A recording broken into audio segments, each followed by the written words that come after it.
তার কাজকে আমরা খারাপ দিকে অনেকেই নিচ্ছি, কিন্তু কেন? বেগম খালেদা জিয়ার রুহের মাগফিরাত আলোচনা ফ্যাক্টর না, এখানে হেরেছে ধানের শীষ এবং জ্বরে বেশি দিন স্থায়িত্ব হয় না। আপনাদের সবারকে সুশৃঙ্খলভাবে আপনারা থাকবেন এবং আপনাদের জন্য তবারকের ব্যবস্থা এবং এই কৃষক দলটাকে খোকসাতে উজ্জীবিত করেছে, যার নেতৃত্বে আপনারা দেশনেত্রী বেগম খালেদা জিয়ার এই খোকসা কুমারখালীর গণমানুষের নেতা শহীদ মেহেদী পদবি ব্যবহার করে যারা অন্য দলকে। দেশনেত্রী বেগম খালেদা জিয়া এমন একজন মমতাময় দেশ গড়ার স্বপ্ন নিয়ে সে রাজনীতিতে এসে জন্মের কথা বলবো। তারা যেভাবে দেশের মানুষের জন্য যে কল্যাণকর যে চিন্তা ভাবনা, আপনারা আমাদের জন্য দোয়া করবেন।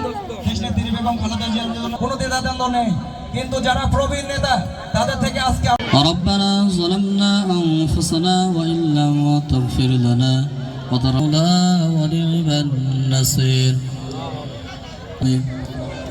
আল্লাহ তাআলা বাংলাদেশের তিনবার মেহরবানি করে সমস্ত রকম ভুল ত্রুটিগুলি ক্ষমা করে আল্লাহ তাআলা নেক তোমার এই বান্দাকে তুমি সঠিক পরিচালনা করার মতন তৌফিক তুমি দান করে দাও। বাংলাদেশের রাজনীতির ইতিহাসে তার মতো নেত্রী আর কোনোদিনও পাবে না, আমরা কেউ পাবো না, কারণ সে আপোষহীন নেত্রী, কোনো অন্যায়ের সঙ্গে সে কখনো আপোষ করেন নাই। তার বাংলাদেশের রাজনীতির ইতিহাসে তার অনেক ভালো ভালো গুণ সারা বাংলাদেশের মানুষ জানে এবং একমাত্র তার কারণে আমাদের যে জয় জয়কার 12ই নির্বাচনের দিন, বুঝতে পারছি।